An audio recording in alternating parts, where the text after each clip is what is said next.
Ji, Bismillahirrahmanirrahim. Assalamu alaikum students. Welcome to the second session of our first online class with the BCSXC for the course of Artificial Intelligence in week 3. Apple की example हम लेते हैं जी। Knowledge representation. Apple, real world में apple जो है fruit है, may be आपके मुंह में पानी आ गया हो कि भाई ये खाने की चीज़ है और आपने नाश्ता ना किया हो। लेकिन अब देखें, हम जब स्टूडेंट्स को आप देखें कि छोटे बच्चों को जब लैंग्वेज पढ़ाई जाती है तो अल्फ़ाबेट सिखाए जाते हैं, तो सबसे पहले ए फॉर एप्पल। तो एप्पल रियल वर्ल्ड में तो एक फ्रूट है, लेकिन क्या है कि क्या ही अच्छा होता कि वो जो है टीचर जो है एक एप्पल फ्रूट क्लास में ले आती हैं, दिखा देती हैं बच्चों को, भाई this is A for Apple. A Apple जो है वो इसकी प्रोनाउंसिएशन, इसका लिखना जो है वो लेटर ए से शुरू होता है। ए के जो है वो मीनिंग आती है। ठीक है। तो लेकिन मैंने नहीं देखा कभी कि क्लास में कोई टीचर जो एप्पल लेके गई है। ठीक है। अच्छा, उसके बाद जो है उसके बाद जो है फिर जो है बहुत ही अच्छा होता कि अगर टीचर नहीं ला सकती, बुक के साथ ही अटैच कर देना एप्पल को। ठीक है। तो सारी बुक्स के साथ एप्पल जो है वो साथ में अटैच हुए होते कि A for Apple. That word practically impossible, impractical, ये पॉसिबल नहीं है। तो फिर क्या करते हैं, अब एक्चुअल एप्पल नहीं अटैच कर सकते हैं। ठीक है। हम क्या कर सकते हैं कि हम जो है उसका पिक्चर बना देते हैं। ठीक है। मेरी आवाज़ आ रही है जी ज़्यादातर स्टूडेंट्स को या नहीं आ रही? अच्छा, हम जो है एप्पल की बुक के अंदर पिक्चर प्रिंट कर देते हैं। That picture is the representation of the real world Apple, the fruit, जो कि ग्रीन भी हो सकता है, येलो भी होता है, रेड भी होता है। ठीक है। उसका जायका भी होता है, कुछ को पसंद भी होगा खाने में। ठीक है। तो that picture is the representation of the real world thing, real, that is the alternate on paper environment.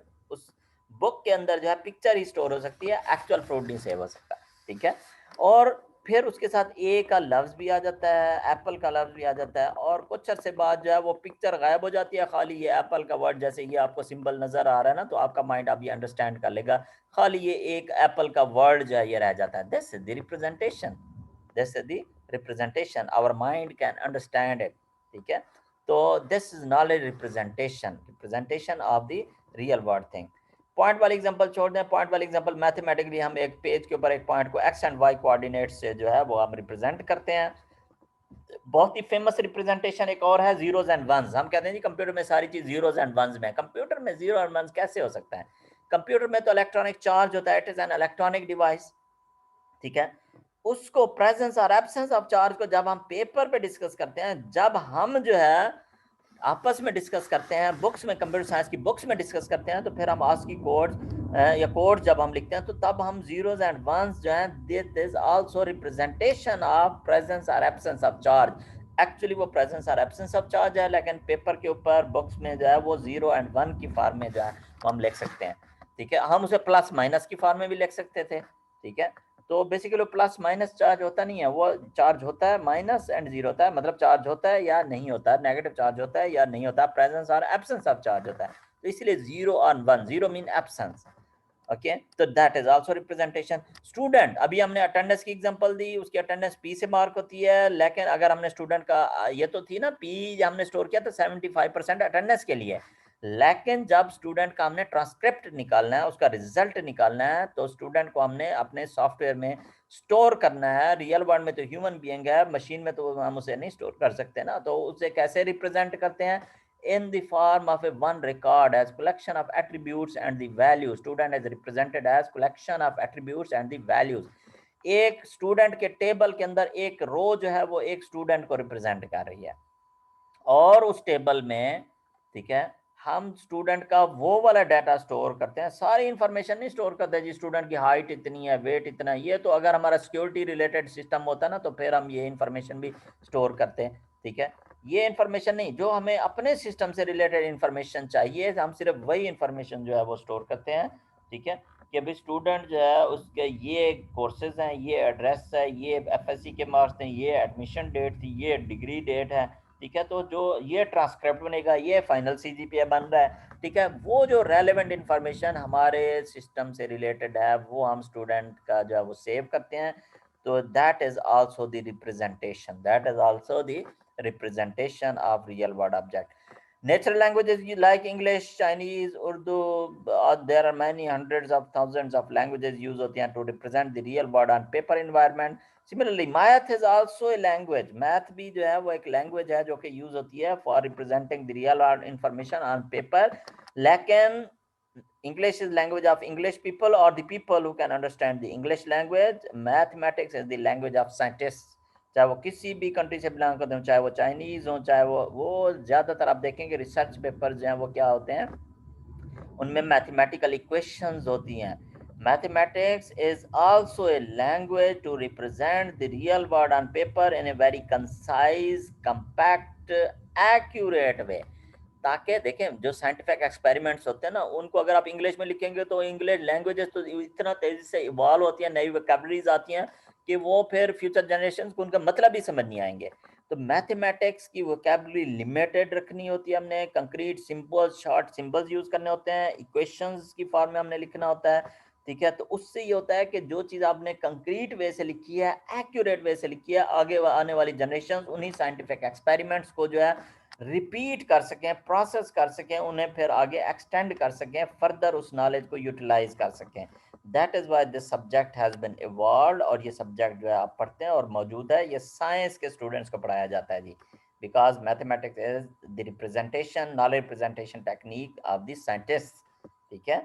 अच्छा जी, रियल वर्ड को हमने रिप्रेजेंट करना है कंप्यूटर एनवायरनमेंट में। जब हम बोलते हैं real world, it mean world which is in our mind, ठीक है। जो हमारे माइंड की वर्ड है उसको हमने जो है वो रिप्रेजेंट करना है जी। दो पॉइंट्स इसमें जो है मैंने फिर दोबारा इलेबोरेट कर देता हूँ कि क्यों रिप्रेजेंट करना है। क्योंकि रियल वर्ड को एक स्पेसिफिक इन्वायरमेंट में हमने स्टोर करना होता है, चाहे वो पेपर का इन्वायरमेंट हो, चाहे वो कंप्यूटर इन्वायरमेंट हो। Computer is an electronic environment with limited memory, limited space, limited area. तो हमें उसमें उसको उसकी कॉपी या अल्टरनेट वे से हमने उसे स्टोर करना है, रियल वर्ड को एज इट इज स्टोर नहीं कर सकते।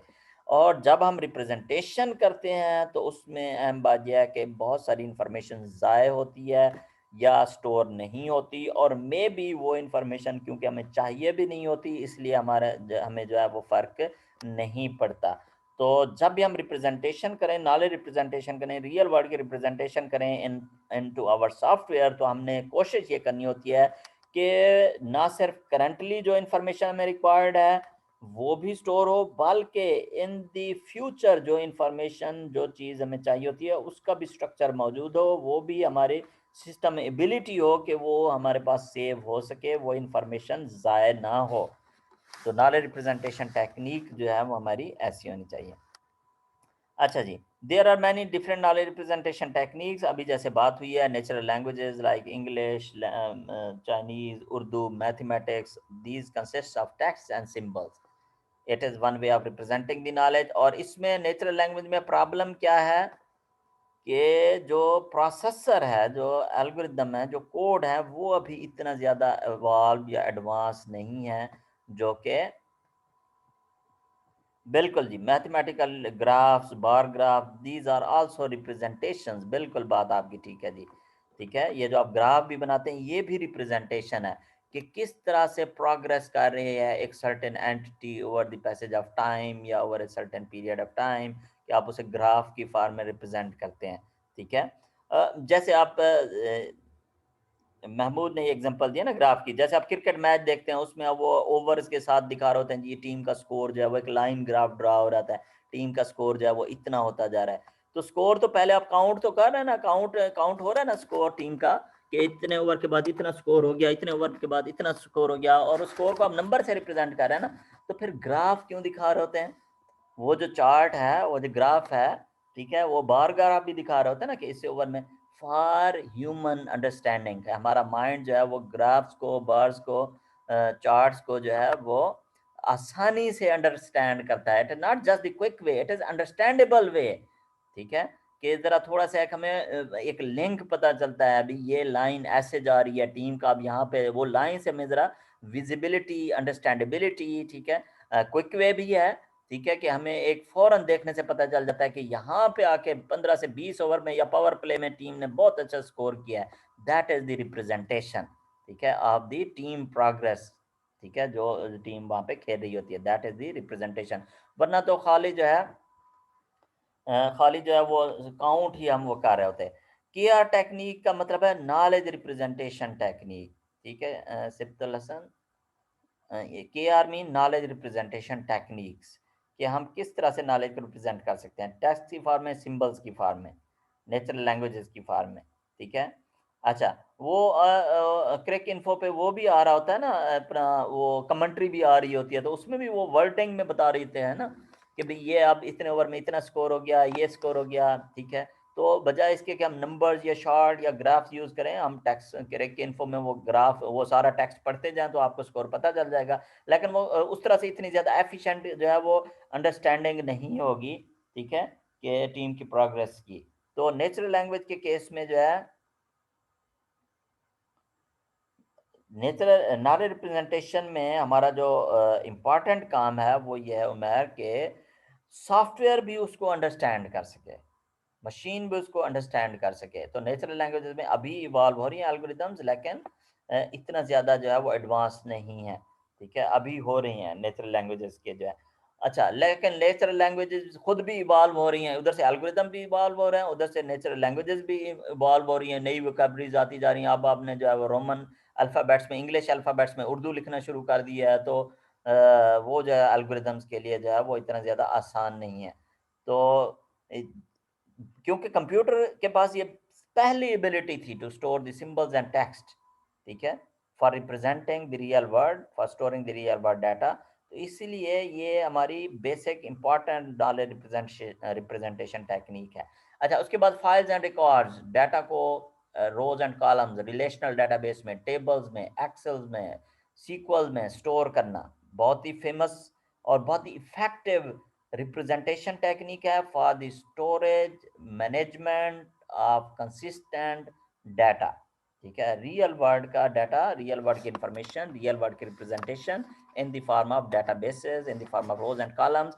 और ये इसमें एडवांटेज ये as compare to the first one, इसमें एडवांटेज ये है, बजाय इसके हम स्टूडेंट का एक पैराग्राफ नोटपैड में लिख लेते कि ये स्टूडेंट इसने इसमें एडमिशन लिया, वो सॉफ्टवेयर के लिए डिफिकल्ट होगा। इस डेट को एडमिशन लिया, ये उसका जो है वो एफएससी के मार्क्स थे, ये कोर्सेज अब वो पढ़ रहा है। इंग्लिश पैराग्राफ हम लिख तो देंगे, कंप्यूटर में सेव भी हो जाएगा, लेकिन सॉफ्टवेयर उससे क्यूरी या प्रोसेसिंग नहीं कर सकता। उसकी बजाय हम क्या करते हैं, टेबल में जब स्टोर करते हैं तो एडमिशन डेट का कॉलम डालते हैं, ये इस डेट का एडमिशन लिया, ये एफएससी के मार्क्स हैं, ये कोर्स में ये ग्रेड है, ये कोर्स में ये ग्रेड है। हम क्यूरीज लगाते हैं, that information, this form of information is processable by the software, फौरन जो है वो सीजीपीए जो है वो कैलकुलेट हो जाता है। उमर अली इंग्लिश में लिखें जी, ये जो है ज़रा उर्दू में मुझे इतना थोड़ा समझ नहीं आ रहा। हाँ जी, एफिशिएंट एल्गोरिदम होने चाहिए, ये बात आपको ठीक है, ठीक है। ज़रा इंग्लिश में जब आप इतनी बड़ी लाइन लिख रहे हैं तो ये इतनी मुझे रोमन उर्दू में समझ नहीं आएगी मैं, ठीक है। तो ज़रा इंग्लिश में थोड़ा-सा लिखें तो वो that would be very much readable. अच्छा, अभी जो चीज़ मैं एलैबोरेट कर रहा हूँ ज़रा इस पे फ़ोकस करें और मुझे बताएँ कि ये बात आपको समझ आ रही है या नहीं। और ये जो वे ऑफ रिप्रेजेंटेशन है, इस पे कंप्लीट बॉडी ऑफ नॉलेज है, जो डेटाबेसेस के कोर्स में आप पढ़ते हैं, डिस्ट्रीब्यूटेड डेटाबेस के कोर्स में आप पढ़ते हैं, ठीक है। कि भाई फिर उसमें प्राइमरी फॉरेन कीज रिलेशंस, ठीक है, जेरेंट फंक्शनल डिपेंडेंसीज, पता नहीं क्या, third normal forms, first normal form, second normal form, ये सारा नॉलेज पूरे आप एक कोर्स में नहीं, मल्टीपल कोर्सेज में, मल्टीपल सेमेस्टर्स में पढ़ते हैं। किससे कंसर्न है? सिर्फ रिप्रेजेंटेशन से है, नॉलेज रिप्रेजेंटेशन से है उसका कंसर्न, ठीक है। अच्छा, फिर भी जो है हम कहते हैं कि मटेरियल की यूजिबिलिटी जो है वो कम है, सॉफ्टवेयर खुद जो है वो डिसीजन मेकिंग जो है वो नहीं कर सकता, या उसमें जो है वो एबिलिटी, लर्निंग की एबिलिटी जो है वो उसमें हम डालना मुश्किल है। और भी फिर नॉलेज रिप्रेजेंटेशन टेक्निक्स जो है वो है लाइक लॉजिक, एआई की नॉलेज रिप्रेजेंटेशन टेक्निक है, पीसेस ऑफ लॉजिक को हम जो है वो स्टोर करते हैं, ये हम जो है डिटेल में डिस्कस करेंगे, विद एग्जांपल्स हम डिस्कस करेंगे। जब हम लॉजिकल फॉर्म में डाटा को स्टोर करते हैं, नॉलेज को स्टोर करते हैं, information from the real world को हम स्टोर करते हैं, then it is readily usable by, हमें कोई क्यूरी और कुछ नहीं करना पड़ेगा, सिर्फ हम जो है सॉफ्टवेयर से क्वेश्चन करेंगे और सॉफ्टवेयर हमें आंसर करेगा। सिमिलरली प्रोसीजरल नॉलेज को प्रोडक्शन रूल्स की फॉर्म में हम जो है वो रिप्रेजेंट कर सकते हैं।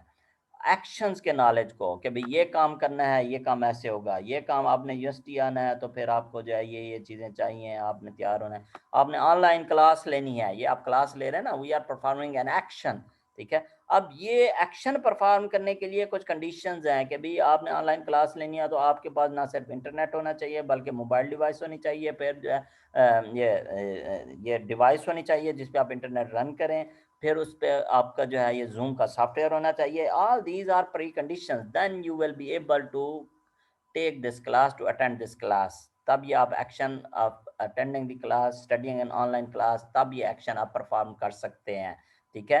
तो production rule is like an if then statement, कि भाई ये कंडीशंस होंगी तो ये एक्शन परफॉर्म होगा, जिसमें हम एक्शंस का नॉलेज जो है वो स्टोर करते हैं, ठीक है। फर्क सिर्फ यह है दोनों में कि production rule is knowledge representation technique, data representation technique, it is part of data. आपको मालूम है कि इफ स्टेटमेंट जो होती है, इफ एल्स स्टेटमेंट जो होती है वो कोड का हिस्सा होती है, वो प्रोसेसर का हिस्सा होती है, ठीक है। तो वही डिफरेंस आ गया जो मैंने आपको पहले लेक्चर में बताया था कि functionality is part of the data, functionality जो है part of the knowledge representation technique, like in this production rules, in this technique of knowledge representation production rules में जैसे हम करते हैं, फंक्शनैलिटी जो है वो कहाँ पे है, डाटा का हिस्सा है, ठीक है, कोडेड नहीं है। If statement conventional software development में जो आपकी इफ स्टेटमेंट होती है उसमें भी ये होता है ना, कंडीशन होती है और देन पार्ट में नीचे कमांड्स लिखी हुई होती हैं, वो भी एक्शंस होता है, लेकिन वो पार्ट ऑफ द प्रोसेसर होता है, वो पार्ट ऑफ द कोड होता है, पार्ट ऑफ डाटा नहीं होता। अच्छा, ये जो टर्म है रूल की, ये मैंने जो है थोड़ा सा बहुत ही जेनेरिक टर्म है, डिफरेंट टाइप्स ऑफ रूल्स होते हैं। Logically rule is an if then construct, ठीक है, कि कंडीशंस है और आगे देन पार्ट है। अगर देन पार्ट में एक्शन हो तो वो प्रोडक्शन रूल है, अगर देन पार्ट में किसी क्लास का या कैटेगरी का नाम हो तो वो हम उसे कह सकते हैं क्लासिफिकेशन रूल।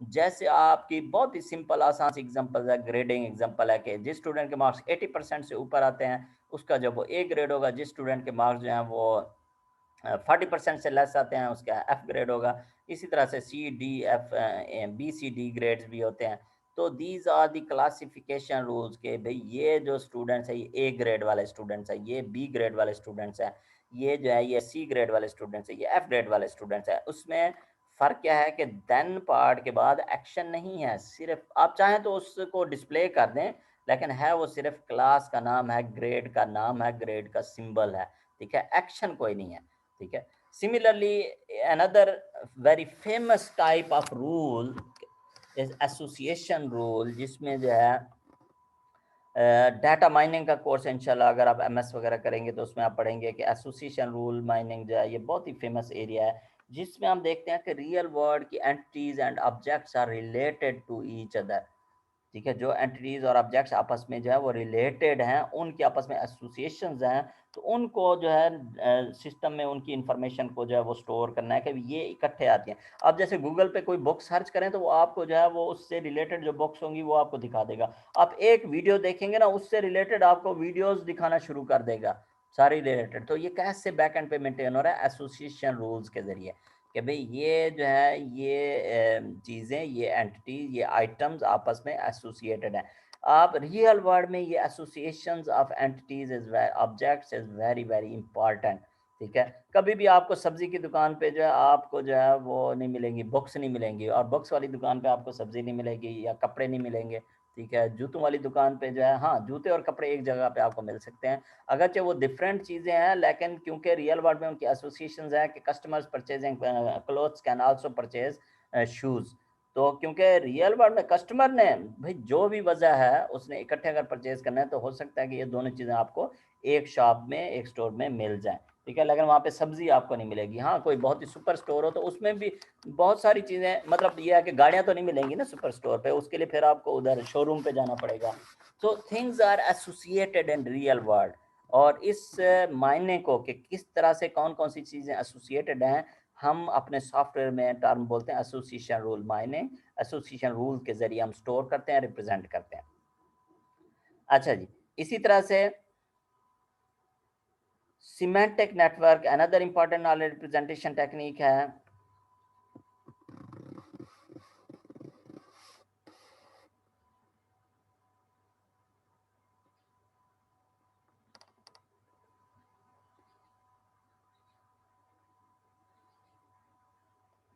तो उमर, आपने ये क्वेश्चन थोड़ा लेंथी किया है कि ज़ीरो कम्प्लेक्सिटी, आप एल्गोरिदम की कम्प्लेक्सिटी की बात करें, ज़ीरो कम्प्लेक्सिटी तो किसी एल्गोरिदम की नहीं होती, ठीक है? ज़ीरो कम्प्लेक्सिटी तो नहीं होती, वर्स्ट केस कम्प्लेक्सिटी होती है जिसे आप बिग ओ बोलते हैं, बिग ओ से आप रिप्रेजेंट करते हैं। हाँ, कोई अगर एल्गोरिदम फिक्स्ड है जिसके नंबर ऑफ स्टेप्स जो हैं वो फिक्स्ड हैं, तो उसे हम बोलते हैं constant complexity, zero time complexity नहीं होती, ठीक है? तो एआई एल्गोरिदम्स या कोई भी हमारा सॉफ्टवेयर है, उसे जो है एफिशिएंटली वर्क करना चाहिए, और वो तभी वर्क कर सकता है जब हम उसे नॉलेज को, मटेरियल को, डाटा को एक रिक्वायर्ड प्रॉपर बेहतर फॉर्म में हम उसे जो है वो प्रेजेंट करेंगे, ठीक है? लाइक लॉजिक की नॉलेज रिप्रेजेंटेशन टेक्निक है, ये आगे सिमेंटिक नेटवर्क की नॉलेज रिप्रेजेंटेशन टेक्निक है। तो इनकी मदद से हम जो है बहुत सारा रियल वर्ल्ड का डाटा जो है वो हम स्टोर कर सकते हैं, ठीक है? तो एल्गोरिदम भी तभी काम करेगा जब आगे मटेरियल भी ऑर्गेनाइज्ड होगा। अगर आप एक सॉफ्टवेयर, आपने सिस्टम बनाया और आप उसे एक स्टूडेंट की डाटा दे रहे हैं इन the form of text bag, जिसमें टेक्स्ट टेक्स्ट फाइल में आपने स्टूडेंट का सारा डाटा लिख के, इंग्लिश में लिख के उसे दे दिया, तो सॉफ्टवेयर कैसे सीजीपीए कैलकुलेट करेगा, कैसे उसकी एज कैलकुलेट करेगा? That will be very difficult, ठीक है? अच्छा जी, सिमेंटिक नेटवर्क में यह है कि ग्राफिकल रिप्रेजेंटेशन, अभी जैसे बात हो रही थी ना ग्राफ्स की, के चार्ट्स की, क्रिकेट में भी आप देखते हैं अंडरस्टैंडेबल होते हैं ह्यूमन बीइंग्स के लिए, ठीक है ना? तो इसी तरह से आप जो है अपनी अंडरस्टैंडिंग के लिए, ह्यूमन माइंड की अंडरस्टैंडिंग के लिए, we have been using this knowledge representation technique from many centuries. ये ग्राफ्स और ये डायग्राम्स और नोड्स और लिंक्स के दरमियान बना के ना, जैसे आप सॉफ्टवेयर देखें, सॉफ्टवेयर बनाना एक बहुत ही कम्प्लेक्स डिफिकल्ट टास्क है। तो आप कैसे बनाते हैं? ईआरडी के जरिए आप जो है उसे ईआरडी उसकी बना लेते हैं, डीएफटी बना लेते हैं, क्लास डायग्राम बना लेते हैं, यूज के डायग्राम बना लेते हैं। तो आप इंग्लिश के पैराग्राफ्स लिख लेते हैं, कोई हर्ज था? बिल्कुल हर्ज था कि that would have not been possible to communicate with your team, with your client, with the other team members, understanding, discussion, communication, ये चीज़ें जो हैं वो इंग्लिश पैराग्राफ्स के ज़रिए नहीं हो सकती थी। तो फिर ये सारी डायग्राम्स आप देखें सॉफ्टवेयर इंजीनियरिंग में, ये सारी डायग्राम्स जो है ये आप यूज़ करते हैं। अच्छा जी, बस ये 2 पॉइंट्स मैं इलैबोरेट करता हूँ, उसके बाद हम जो है इंशाल्लाह क्लास को एंड करेंगे।